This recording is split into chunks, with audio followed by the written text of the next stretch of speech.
Bueno, buenas tardes a todos. Gracias por seguir aquí a esta hora, que estamos ya todos muy cansados, y muchas gracias a la organización por invitarme a dar esta charla. Bueno, yo de lo que voy a hablar es de scrapear en la web, cargar datos y modelos a nuestras aplicaciones. Bueno, como ya me han presentado, no me voy a volver a presentar. Y nada, bueno, yo soy investigador, trabajo en inteligencia artificial y construyo modelos basados en Machine Learning o en sistemas de procesamiento de datos o en sistemas que intentan simular al ser humano. Y bueno, lo importante aquí pues son los datos. A ver, durante el día de hoy todo el mundo ha hablado de un montón de aplicaciones, un montón de modelos, un montón de técnicas, un montón de algoritmos, pero al final, desde mi punto de vista, lo que es más importante son los datos, porque si no somos capaces de obtener buenos datos, no vamos a poder hacer nada. Y si conseguimos un montón de buenos datos, pero elegimos muy mal el algoritmo porque no sabemos cómo son nuestros datos, tampoco vamos a conseguir nada. Pero si lo hacemos bien, somos capaces de hacer cosas bastante espectaculares. Somos capaces de crear coches que se pueden conducir solos y lo hacen bastante bien. No han tenido muchos atropellos últimamente, los coches de Uber. Somos capaces de recomendar a las personas qué comprar, bueno, o tal vez decirles lo que deben comprar, o obligarles a comprar, porque intentamos decirles, necesitas esto ahora mismo. O bueno, o podemos conseguir el billete más barato y nos pueden incitar a viajar. Todo eso lo podemos hacer con los datos, pero el problema reside en cómo obtenemos todos esos datos, de dónde los sacamos. Si tenemos que construir una aplicación nueva o tenemos que mejorar nuestra aplicación, tenemos que buscar una manera de conseguir todos esos datos. Y a veces no están disponibles. Bueno, si tenemos suerte y tenemos una aplicación inmensa o somos una empresa tan grande como Google o Amazon, pues probablemente los cogeremos de nuestros usuarios, que llevan años regalándonoslos gratis. Todos nosotros les entregamos nuestra vida, nuestras acciones, nuestras compras, todo lo que hacemos a lo largo del día, y ellos pues, nos regalan sus productos. Bueno, no realmente. Si no es así, pues a lo mejor podemos ir a utilizar las APIs de terceros, aplicaciones o empresas que recolectan datos y nos los ofrecen, bien vendiéndonoslos, bien gratis o de otra manera. Y esto pues a veces tampoco funciona, porque a lo mejor somos una empresa pequeña, no tenemos dinero para comprar datos, pero los necesitamos para ofrecer una aplicación nueva o una funcionalidad nueva a nuestros usuarios. Pues, ¿qué alternativa nos queda? Pues la única alternativa que nos queda es ponernos nerviosos y decir, bueno, ¿qué hacemos ahora? ¿Cómo podemos mejorar nuestra aplicación o cómo podemos crear nuestro nuevo producto? Pues una manera de hacerlo es scrapeando la información de Internet. Todo lo que hay en Internet, hasta cierto punto, es gratis, ¿no? Si está ahí, si lo podemos leer, lo podemos coger. Y bueno, una vez que tenemos claro qué es lo que vamos a hacer, pues habrá que ver por dónde empezamos. Bueno, no sé si alguno de vosotros sabéis qué es un crawler o un scraper. ¿Cuántos de vosotros sabéis lo que es? No veo muy bien las manos. Vale, ¿y cuántos de vosotros creéis que son exactamente lo mismo? Ah, pues perfecto, ya está. Nada. Bueno, la realidad es que no son lo mismo, como bien habéis dicho todos vosotros. Bueno, esto es la descripción que tenemos de un web crawling o un web crawler de Wikipedia, que es algo así como un rastreador, un indexador. Es algo así como un programa o un robot que se dedica a recoger información de las páginas web y almacenarla, según cómo está distribuida, con el fin de linkarla, tenerla guardada de forma de caché o para poder utilizarla en el futuro. Vamos, lo que hace Google. Y la estructura básica sería algo así. Bueno, tenemos tenemos nuestro programita, visita un conjunto de links, construye una lista, la indexa y la guarda en una base de datos. Y ya está. No hay mucho más. Simplemente hace eso. No se produce nada sobre los datos. Y un web scraping, que es lo que a nosotros nos interesa, es algo que recoge datos y realiza algún tipo de procesamiento sobre ellos. Los relaciona, los ordena, los transforma, los modifica, los unifica con otros datos de otro sitio y nos permite realizar algo interesante sobre todos esos datos. Entonces, el funcionamiento es algo más parecido a esto. Tenemos una web o un conjunto de webs, tenemos nuestro sistema de scrapear y lo que hacemos es generar un conjunto de información que lo que hace es que transforma este tipo de información. Hasta aquí perfecto. Entonces, bueno, ya está claro que no. Un web crawler y un web scraper no son lo mismo. Y lo que a nosotros probablemente nos interesa es un web scraper. con el cual recoger información de diferentes fuentes y utilizarla para llenar nuestra aplicación, construir modelos de razonamiento como los que nos han explicado anteriormente y ofrecer nuevas funcionalidades a nuestros usuarios. Bueno, algunas de las herramientas más populares o que se usan más a menudo, dependiendo también en lo que programéis, pues en mi caso los que he usado y me han parecido bastante interesantes pues son Scrappy o Request para Python, si sois programadores de Python, y luego pues PhantomJS, SlimerJS, CasperJS, que están basados en Node, que está ahora súper de moda, todo el mundo quiere programar en Node, es guay.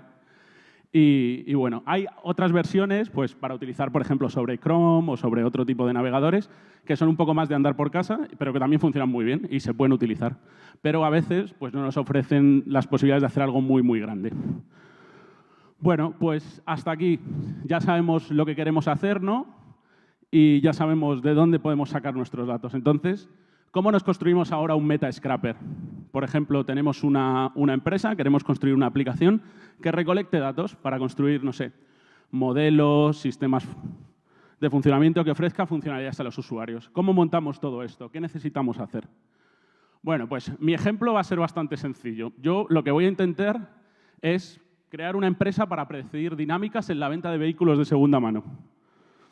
¿De acuerdo? Y lo que puedo hacer es conseguir un montón de datos de coches y ver qué hago con todos esos datos. El problema con estos datos es que, uno, son muy volátiles, la gente mete información en Internet, la saca, la pone, la quita, hay veces que vende los vehículos y no la quita, hay veces que la información no es real, hay veces que la información viene por terceros porque hay un intermediario que vende el vehículo, lo cual es hasta cierto punto un problema. Entonces tenemos que analizar bien todos esos datos y ver de dónde salen. Y luego, que la información no solo está contenida en una sola página web. Hay un montón de páginas web en las que los usuarios pueden introducir este tipo de información y ofrecerla libremente.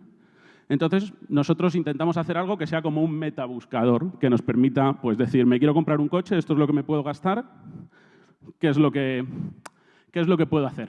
Bueno, pues, ¿cómo construiríamos esto? ¿Cómo nos construiríamos un sistema que nos permitiera hacer algo de este tipo? Bueno, pues esto que tenemos aquí serían todas esas páginas web de vehículos que existen ahora mismo en el mercado, de las que queremos nosotros sacar información. Y estos serían nuestros scrappers, ¿de acuerdo? Lo lógico sería empezar teniendo uno, pero si lo que queremos hacer es un metascraper y queremos sacar información de un montón de páginas web, probablemente lo mejor es hacer varios y tener un sistema redundante o paralelizado donde tenemos varios microservicios. Esto puede ser un microservicio, puede ser un Kubernetes, puede ser lo que queramos, donde el sistema lo que hace es que recoge datos. Recoge datos de las diferentes páginas web. ¿Y qué es lo que hace luego? Bueno, pues una opción es cargarlo en una cola de mensajes, ¿de acuerdo? No sé si conocéis las colas de mensajes RabbitMQ, Kafka. ¿Cuántos de vosotros conocéis las colas de mensajes? ¡Wow! Un montón. Perfecto. Y nada, y luego lo que tendremos será un montón de procesos que recogerán esa información y la transformarán. ¿Para qué? Bueno, pues con el fin de procesar los datos, unificarlos, ver si son correctos, ver si no son correctos y ver qué hacemos con ellos. Y una vez que hemos procesado estos datos, bueno, también tenemos que comprobar si los datos son correctos. Y lo siguiente que hacemos es almacenarlos en algún sitio. Bueno, en mi caso, yo normalmente los suelo almacenar en Redis. Es un tipo de base de datos no relacional. A mí me gusta bastante por la versatilidad que tiene y porque también se puede utilizar como caché. Entonces tienes un 2x1, lo cual está bastante bien. Y luego, lo siguiente que hago es, vale, ya tengo un montón de datos y tengo un sistema que me está generando datos continuamente. Esto está continuamente poblándome de datos esta información. Y lo que puedo usar es irme 2 charlas para atrás, coger un algoritmo de Machine Learning acorde a los datos y acorde a la solución que yo quiera generar. Si quiero predecir el precio de un vehículo o a cuánto voy a vender un vehículo en un momento, pues probablemente tenga que utilizar una regresión lineal o algo así. O si quiero clasificar cuáles son los vehículos más vendidos en un periodo de tiempo, pues probablemente tenga que hacer algo así como clustering. Vale, pues perfecto. Ahora utilizo mi algoritmo de Machine Learning y construyo un modelo que voy a reutilizar continuamente para seguir entrenando mi sistema. Vale, perfecto. Pues esto sería una arquitectura así, a grosso modo, de cómo crear mi Metascraper para llenar mi base de datos de mi aplicación y poder utilizarlos y construir un conjunto de modelos que me permita tomar decisiones. Hasta aquí, perfecto. Vale. Y ahora, ¿cómo hacemos esto con las tecnologías que hemos visto anteriormente? La parte del scrapper es solo esta parte de aquí. Entonces, lo que vamos a centrarnos es en ver cómo implementaríamos eso, cómo lo desarrollaríamos. Y para ello vamos a ver un poquito de código, no mucho, que todos estamos muy cansados y si no, esto puede ser un poco infernal. Pero bueno, ¿cómo lo diseñaríamos? Bueno, yo el otro día cuando me planteé cómo hacer esta charla dije, bueno, ¿y cómo construiría yo un scrapper para hacer todo esto? Bueno, pues yo lo que voy a coger o lo que he utilizado es Scrappy, que es una tecnología en Python, y PhantomJS. ¿Por qué PhantomJS? Bueno, principalmente porque esta tecnología o PhantomJS lo que me permite es scrapear la información de las páginas web, incluyendo todo el contenido JavaScript. Eso quiere decir que puedo pulsar los botones, puedo utilizar los formularios, puedo simular realmente lo que haría un humano, puedo navegar en la página web. Hay otros tipos de tecnologías que solo me permiten recoger la información estática, es decir, una vez que el servidor web ha creado la página, yo me quedo todo el HTML y no puedo hacer nada más. Pero en este caso, lo que yo puedo hacer es interactuar como si fuera un propio navegador. Y luego, como cola de mensajes, voy a utilizar RabbitMQ. Principalmente porque mis mensajes son muy chiquititos y RabbitMQ funciona muy bien con mensajes pequeños. Si necesitara mandar mensajes de información muy elevada, lo que haría pues, probablemente sería utilizar una cola de mensajes Kafka, que funciona mejor con mensajes de gran tamaño. Bueno, ¿y qué es todo esto que hace aquí? Bueno, esto es algo así como el diagrama de clases de mi Metacrawler. ¿De acuerdo? Esto que vemos aquí es mi crawler o mi scrapper, ¿de acuerdo?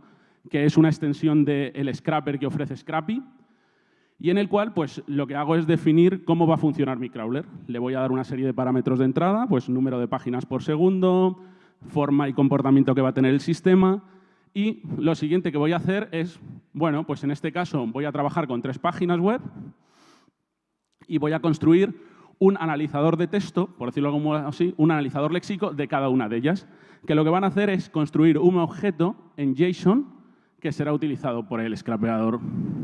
¿Qué quiere decir? Pues cuando yo esté analizando páginas de 1000 anuncios, mi sistema generará una instancia de 1000 anuncios, analizará las páginas y generará un archivo o un documento JSON basado en esta arquitectura que tenemos aquí.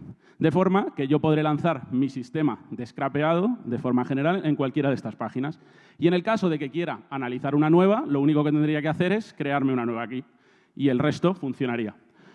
Cada vez que yo analice un documento o genere un documento que es scrapeado, lo pasaré a mi pipeline, que es un sistema que ofrece Scrappy para el procesado de la información una vez que ya ha sido recogida. Y en ese momento lo almacenaré en mi cola RabbitMQ. Y ya esperaré a que el siguiente sistema, el que recoge la información de la cola RabbitMQ y los procesa, se ponga a funcionar. Bueno, ¿y cómo funciona esto? ¿Cómo se ve esto en el código? Bueno, pues no sé si se ve bien, no sé si es mucho código. Voy a subir todo el código a un GitHub, podéis ejecutarlo, funcionarlo y verlo funcionar y ver cómo funciona sin problemas y con las instrucciones necesarias para poder hacerlo funcionar y cómo instalar una cola de mensajes RabbitMQ.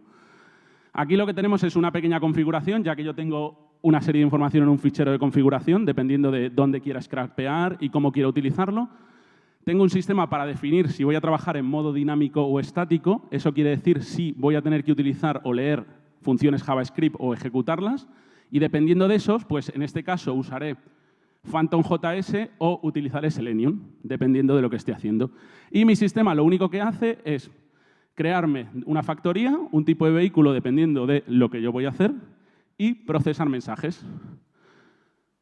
¿Cómo? Pues con estas dos funciones que vemos aquí. Como podemos ver, aquí, dependiendo del tipo, la factoría nos manda a 2 métodos. Uno que es el estático y otro que es el dinámico. Cada uno de ellos, pues lo único que hace es, dado un conjunto de links, voy a scrapear y voy a generar un archivo JSON para cada uno de estos mensajes. ¿Cómo? Pues de esta manera. Aquí lo que definimos es el conjunto de reglas mediante las cuales vamos a extraer información. Tenemos nuestro documento de salida, que es este de aquí, y lo que definimos son los meta tags, que podemos definirlos en base a la arquitectura o a la estructura CSS de la página web o en base a la estructura de los identificadores. Dependiendo de lo que queramos hacer, dependiendo de lo fácil que sea para nosotros, dependiendo de lo cómodos que nos sintamos, si trabajamos mejor con CSS O con la estructura HTML podremos utilizar una u otra para recoger campos. Por ejemplo, aquí tenemos XPath, que se basa en lo que es la arquitectura HTML, y el resto de campos lo que hacen es seleccionar la información mediante CSS. ¿De acuerdo? La única diferencia es la forma en la que se definen, por decirlo de algún modo, las reglas mediante las cuales se extrae la información. Y bueno, este método realiza una serie de funciones aquí para procesar la información, transformarla y dejarla en un formato que sea analizable por un algoritmo. Y por último, lo que hace es que nos manda un documento hacia arriba. En el caso de que el documento está bien, lo mandará al pipeline y lo enviará a la cola de mensajes. Pues de esta forma nos podemos construir de forma hasta cierto punto sencilla un metacrawler. ¿Para qué? Para parsear todas las páginas web que tengan información que nos puede interesar, meterlas en una base de datos general y utilizarla bien o para mostrar información a nuestros usuarios o para construir un modelo que nos permita añadir funciones basadas en algoritmos de Machine Learning o otro tipo de algoritmos. No tienen por qué ser solo algoritmos de Machine Learning, aunque normalmente es lo que vamos a utilizar. Perfecto. Hemos construido nuestro algoritmo. Todo va estupendo. Pero la pregunta es, ¿esto es legal? ¿Podemos hacer esto? ¿Podemos robar literalmente la información de otras páginas web? ¿Qué pensáis? ¿Cuántos creéis que es legal? Supongo que el resto pensaréis que es ilegal, ¿no? Pues la respuesta es depende. ¿De acuerdo? ¿Podemos intentar convertirlo en legal? Sí, algunos lo hicieron. Hace unos años hubo un proceso judicial entre Ryanair y Atrápalo, porque Atrápalo se llevaba la información de Ryanair y Ryanair dijo que eso era ilegal. Y el Tribunal Supremo en España consideró que era totalmente legal, puesto que la información que Ryanair estaba presentando era información pública, porque era información de sus vuelos. No era información de los clientes, no era información de los usuarios, no era información del número de plazas disponibles, puesto que no sabíamos cuántas había disponibles. Entonces, en este caso, era legal. El problema es que no siempre es legal. Y depende de las condiciones que tengan las páginas, del tipo de información que estemos recolectando, de quién haya puesto la información, de las condiciones de uso de la página de la que estemos cogiendo información. Entonces, en el caso de que queramos realizar o recoger información para nuestras aplicaciones utilizando este tipo de técnicas, pues tendremos que sopesar qué ventajas y desventajas tienen para ver si nos va a interesar o en 10 meses vamos a tener a la policía o la Guardia Civil llamando a nuestra puerta porque les estamos robando los datos a alguien que no quiere que los cojamos y que sabe que los estamos cojando. ¿Cuáles son las ventajas de utilizar este tipo de técnicas? Bueno, la primera es que no tenemos que pagar por nada. Esto es gratis. Solo tenemos que leer y es fantástico. Cero coste. Solo los ingenieros que tengan que construir todos estos sistemas de acceso. Lo siguiente es que, bueno, normalmente, si queremos coger información de forma ordenada, utilizamos una API actualmente. ¿Cuál es el problema? Que las APIs dependen de la empresa que construye la API y las actualizaciones dependen de muchos factores, de cómo de buenas quieran ellos que sean esas APIs, de cuánta información quieran de verdad dar de sus datos o del coste que tengan en muchos casos. Y muchas veces nosotros necesitamos más información que la que ellos nos van a ofrecer, porque a lo mejor ellos también están intentando construir la misma funcionalidad que nosotros tenemos o que queremos hacer. El siguiente es que tenemos acceso ilimitado a la información. Todo lo que yo puedo ver en Internet es gratis, me lo puedo quedar, puedo analizarlo. Siempre y cuando sea legal, pues puedo hacerlo. Además, tenemos un control total sobre el procesado de la información. Si utilizamos una API de terceros, no sabemos si alguien nos ha cocinado la información o la información es exactamente la que los usuarios le están dando a ese sistema. En caso de que no lo estemos haciendo así, estemos cogiendo la información que los usuarios ponen en una página web, tenemos todo el control sobre cómo transformamos esa información y qué hacemos con ella.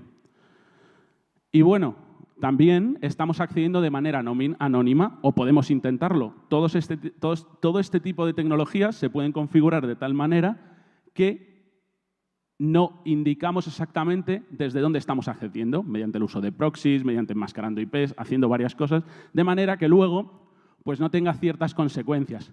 Y bueno, lo mejor de todo es que para montar este sistema hemos tenido que jugar con un montón de cacharritos, colas de mensajes, sistemas de scrapeado, bases de datos no relacionales, algoritmos de machine learning, modelos y todo lo demás que tengamos que construir para que nuestra aplicación lo pueda usar. Probablemente una app interna, probablemente una serie de servicios para acceder a la información en Redis, un sistema de generación de claves para definir aquellos valores que ya hemos leído previamente o no. Y bueno, no todo tiene que ser bueno siempre. Los problemas.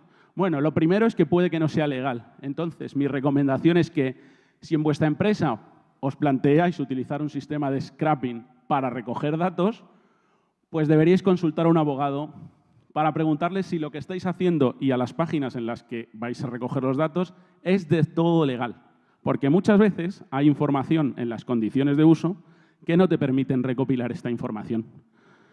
Además, dependiendo de cómo estemos haciendo la recolección de la información, lo rápido, lo lento o las veces que estemos accediendo a una página web, puede que esas páginas o esas aplicaciones tengan sistemas de control de acceso y, después de una serie de repetidos accesos, nos bloqueen, bien por nuestra dirección IP, bien por otra serie de factores, lo cual hace que perdamos el acceso a esta información. Por lo cual, además de construir un buen sistema de recolección de datos, tenemos que tener claro cómo vamos a acceder a esos datos, ya que puede que en una semana ya no podamos volver a acceder porque nos han baneado las IPs. Y por último, en algunos casos, este tipo de recogida de datos se puede considerar competencia desleal. Y bueno, a lo mejor este tipo de cosas no tiene ningún tipo de problema, no conlleva ningún tipo de problema legal, pero desde el punto de vista del uso de la aplicación o del sector en el que estés trabajando, puede conllevar un problema hacia tu marca. Puede hacer que la gente observe que tu marca no es buena porque lo que hace se dedica a robar datos de otros para ofrecer un sistema. Y bueno, por último, después de haberos contado todo este rollazo, vengo a vender mi libro. Yo soy uno de los organizadores de TechFest y en breve tendremos disponible la información relativa al evento y nos encantaría que asistieseis y que nos mandarais alguna propuesta para contarnos aquellas cosas que hacéis en vuestras empresas. Y ya, para terminar, muchas gracias a todos por estar aquí y por vuestra atención y si tenéis alguna pregunta, estaré encantado de responderoslas.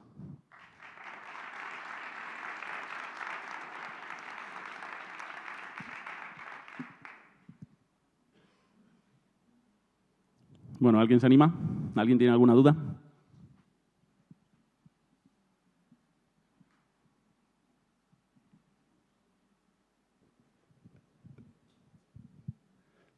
Buenas, Moisés. Me ha gustado mucho tu presentación. Yo me he tenido que lidiar con Scrapper e inclusive con la parte legal, pedir permiso. Es decir, si te lees cualquier términos y condiciones, que casi todos es un copia-pega, la mayoría es tú pregúntame y luego yo, si quiero, te respondo. Si no te respondo, no vas a hacer nada. Así que, ¿por qué? Porque primero, dame sobre todo la información que quieres y luego ya hablamos. Y la verdad es que es un hueso duro hacer un scrapper porque sí es cierto que si te riges con los medios legales o quieres hacerlo todo lo legal posible, necesitas siempre por lo menos de su consentimiento. Y yo, en mi caso, fue un proyecto de la universidad y era para discurso de odio y la verdad es que es un dolor de muelas. Entonces, sí está bien, si puedes hacer tu negocio sin que no se enteren de nada, es alegal, es decir, está en ese limbo en el que mientras no se enteren, tú puedes hacer todo lo que tú quieras. Pero si se enteran, te lo puedes buscar. Aunque luego hay rollos a nivel legal de decir, ya, pero esta información es o esta información no es personal. Bueno, en mi experiencia es que la mayor parte de las páginas web no tienen información referente a esto. O sea, casi ninguna en sus condiciones te dice, no puedes coger mi información para hacer nada, no puedes, lo que te dicen es, no puedes replicarla. Bueno, vale, yo no la voy a replicar, me la voy a quedar y la voy a procesar. Pero sí, uno de los principales problemas es que al final es una lucha legal y si alguien se da cuenta, pues probablemente pueden demandarte o simplemente bloquearte, según ellos decidan. Pero sí, la mayor parte de los sistemas que hacen este tipo de cosas intentan hacerlo de forma súper oculta para que nadie se dé cuenta y muchos de estos sistemas te permiten hacerlo, o sea, definir comportamientos hasta humanos, incluso hay algunos que prenden de ti para ver lo rápido o lento que tú navegas en una página, para ver cómo lo van a hacer ellos. Y tiene una serie de ratios y valores que te permiten definir eso. Pero sí, normalmente la mayor parte de las aplicaciones que lo hacen de manera encubierta.